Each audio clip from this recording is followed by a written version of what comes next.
awfully good that someone with the temperament of Donald Trump is not in charge of the law in our country. Yeah, because you'd be in jail. Secretary Clinton. In the last 3 polls, I'm beating you. So, you shouldn't misrepresent how well you're doing with the polls. You don't have to say that. In fact, I was all for you until you started doing that, because that's a misrepresentation. Number one. Number two, this isn't me saying it. I don't care. I think I'm going to win fair and square. I don't have to win this way. Thank you. Lawrence Tribe and numerous from Harvard, said that there is a serious question as to whether or not Ted can do this, okay? There are other attorneys that feel, and very, very fine constitutional attorneys, that feel that because he was not born on the land, he cannot run for office. I made a mistake using a private email. That's for sure. And if I had to do it over again, I would obviously do it differently. But I'm not going to make any excuses. It was a mistake, and I take responsibility for that. Mr. Trump? That was more than a mistake. That was done purposely, okay? That was not a mistake. That was done purposely.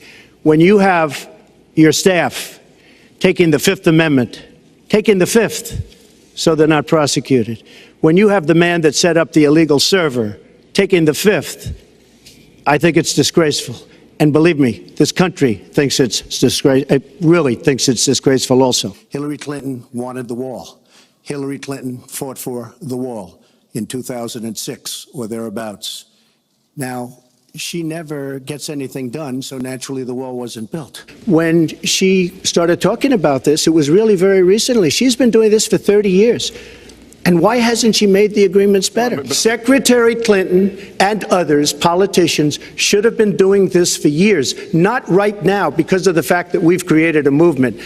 Well, I'm very glad that Ted mentioned Arizona, because probably the toughest man on borders is Sheriff Joe Arpaio. And 2 days ago, he totally endorsed me. So thank you. I said about language, my language. 2 days ago, he said he would take his pants off and moon everybody. And that's fine. Nobody reports that. He gets up and says that.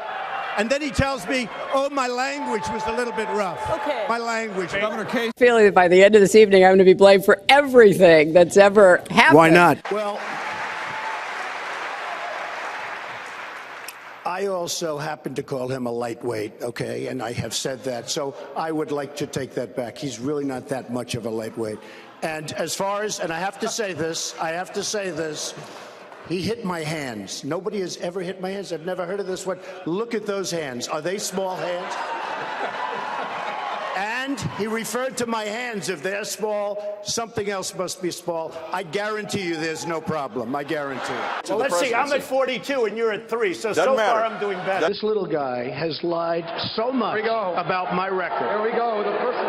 He has lied so much about my record. Mr. Rubio, Senator Rubio, why don't you let him And say? I will tell you this. First of all, I got a call from my sister and brother tonight. And they said, we had no idea Dad gave you $200 million. Believe me, I started off with $1 million. I built a company that's worth more than $10 billion. And I say it not in a bragging way, but that's the kind of thinking we need. Very low debt, tremendous cash flow. My financials are they're all in there with the federal elections. You've seen them. Everybody's seen them. I say it only because that's the kind of thinking this country needs with $19 trillion in debt. Believe me. You support a national right to carry law. Why, sir? Well, let me just tell you before we go any further, in Chicago, which has the toughest gun laws in the United States, probably you could say by far, they have more gun violence than any other city. So we have the toughest laws and you have tremendous gun violence. I am a very strong supporter of the Second Amendment, and I don't know if Hillary was saying it in a sarcastic manner, but I'm very proud to have the endorsement of the NRA, and it's the earliest endorsement they've ever given to anybody who ran for president. I'm putting in more than, by the time it's finished, I'll have more than $100 million invested. Pretty much self-funding mine. We're raising money for the Republican Party, and we're doing tremendously on the small donation, $61 average or so. I asked Hillary, why doesn't she make $250 million by being in office? She used the power of her office to make a lot of money. Why isn't she funding, not for $100 million, but why don't you put 10 or 20 or 25 or $30 million into your own campaign? It's $30 million less for special interests that will tell you exactly what to do. And it would really, I think, be a nice sign to the American public. Why aren't you putting some money in? You have a lot of it. You've made a lot of it because of the fact that you've been in office. You made a lot of it while you were Secretary of State, actually. So why aren't you putting money into your own campaign? I'm just curious. I never attacked him on his look, and believe me, there's plenty of subject matter right there. Millions and millions of women, cervical cancer, breast cancer, are helped by Planned Parenthood. So you can say whatever you want, but they have millions of women going through Planned Parenthood that are helped greatly. And I wouldn't fund it. I would defund it because of the abortion fact. You've called women you don't like fat pigs, dogs, slobs, and disgusting animals. Your Twitter account... Only Rosie O'Donnell. First of all, Rand Paul shouldn't even be on this stage. He's number 11. He's got 1% in the polls. And how he got up here, there's far too many people. Anyway. But you were there, and you were Secretary of State when it was a little infant. Now it's in over 30 countries. And you're going to stop them? I don't think so. Will you start a trade war with Mexico? Well, you know, I don't mind trade wars when we're losing $58 billion a year. You want to know the truth. We're losing so much.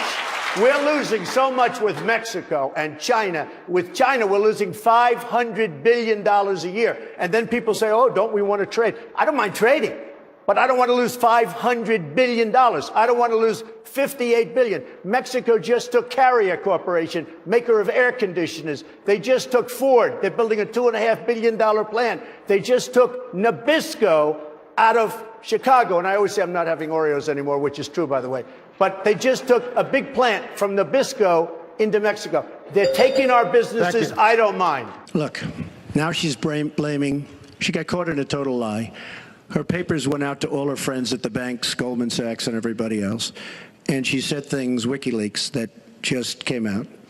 And she lied. Now she's blaming the lie on the late, great Abraham Lincoln. That's one that I haven't. Okay, Honest Abe. Honest Abe never lied. That's the good thing. That's the big difference between Abraham Lincoln and you.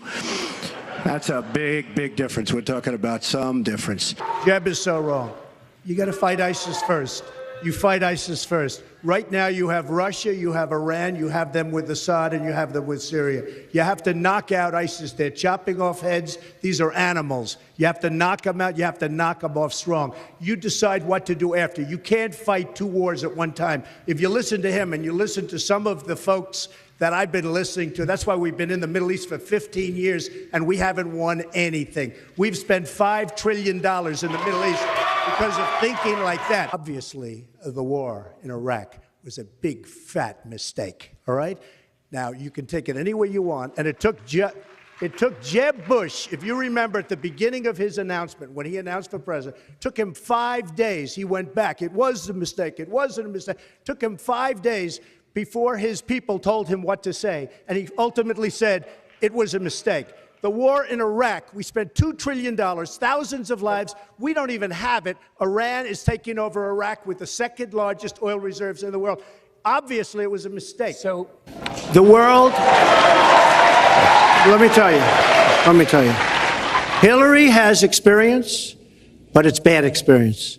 We have made so many bad deals during the last, so she's got experience, that I agree, but it's bad experience. He said back in 2006, gee, I hope it does collapse because then I can go in and buy some and make some money. Well, it did collapse. That's called business, by the way. And Hillary, I just ask you this. You've been doing this for 30 years. Why are you just thinking about these solutions right now? For 30 years you've been doing it, and now you're just starting to think of solutions. Well, actually, I will bring back jobs.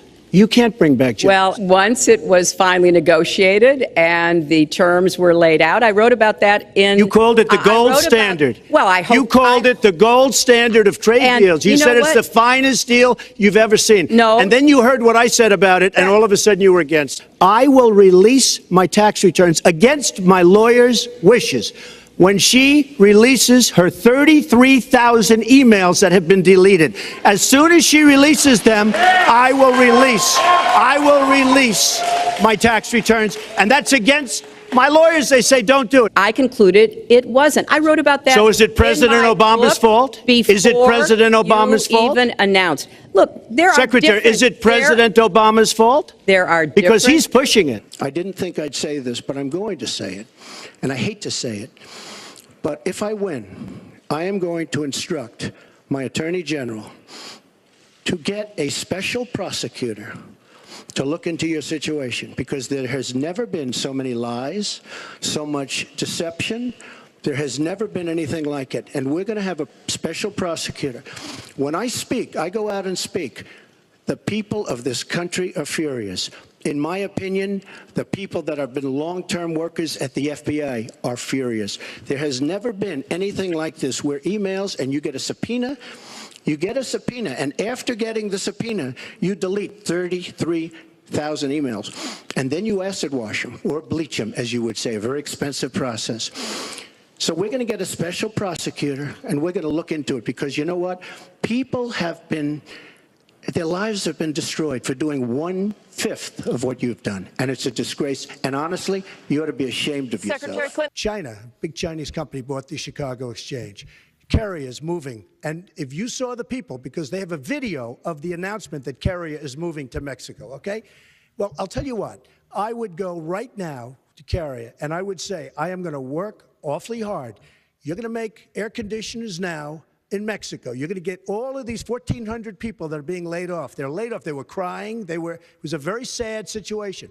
You're going to go to Mexico. You're going to make air conditioners in Mexico. You're going to put them across our border with no tax. I'm going to tell them right now, I am going to get consensus from Congress, and we're going to tax you when those air conditioners come. So stay where you are or build in the United States, because we are killing ourselves with trade pacts that are no good for us and no good for our workers. If you look at Bill Clinton, far worse, minor words, and his was action. His was what he's done to women. There's never been anybody in the history of politics in this nation that's been so abusive to women. So you can say any way you want to say it, but Bill Clinton was abusive to women. Hillary Clinton attacked those same women and attacked them viciously. 4 of them here tonight. One of the women, who is a wonderful woman, at 12 years old, was raped at 12. Her client, she represented, got him off, and she's seen laughing on 2 separate occasions, laughing at the girl who was raped. Kathy Shelton, that young woman, is here with us tonight.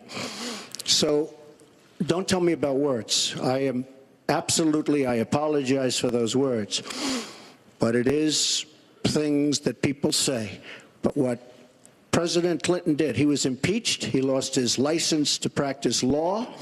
He had to pay an $850,000 fine to one of the women, Paula Jones, who's also here tonight. And I will tell you that when Hillary brings up a point like that, and she talks about words that I said 11 years ago, I think it's disgraceful, and I think she should be ashamed of herself, if you want to know the truth. I'd like to know, Anderson, why aren't you bringing up the emails? I'd like to know. Why aren't you We getting brought up to the bottom? emails. No, it hasn't. It hasn't. And it hasn't been finished at all. Well, let me just, he wants to be a tough guy. A lot of times, you'll have, and it doesn't work very well with How them. tough is it to take property from an elderly woman? Let me talk. Quiet. How tough is it? A lot of times,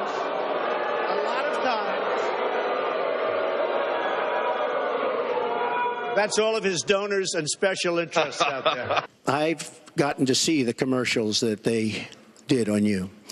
And I've gotten to see some of the most vicious commercials I've ever seen of Michelle Obama talking about you, Hillary. So you talk about friend. Go back and take a look at those commercials. A race where you lost, fair and square, unlike the Bernie Sanders race where you won, but not fair and square, in my opinion.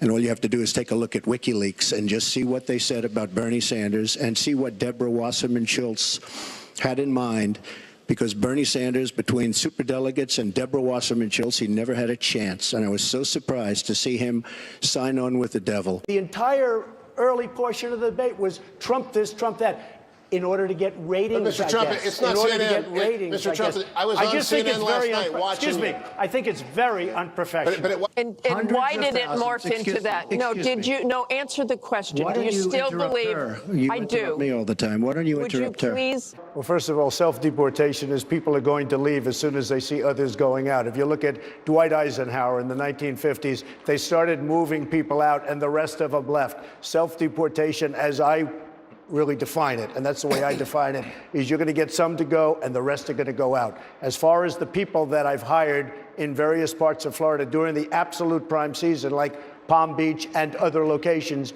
you could not get help. It's the up season. People didn't want to have part-time jobs. They were part-time jobs, very seasonal, 90-day jobs, 120-day jobs, and you couldn't get. Everybody agrees with me on that. Of Iraq. Thank you very much. We're going to You know, move it's on. funny. She went over a minute over, and you don't stop her. When I go 1 second over, it's like You a had big deal. many answers. It's really very interesting. If you don't know for sure whether they are, do you condemn any interference by Russia in the American election? By Russia or anybody else. You condemn their interference? Of course I condemn. Of course I condemn. Matter of principle, and I'll tell you. biggest liar. You probably are worse than Jeb Bush. You are the single biggest liar. Hey, if you enjoyed this video, don't forget to like, comment, share, and subscribe if you'd like to see some more. Thank you so much for watching.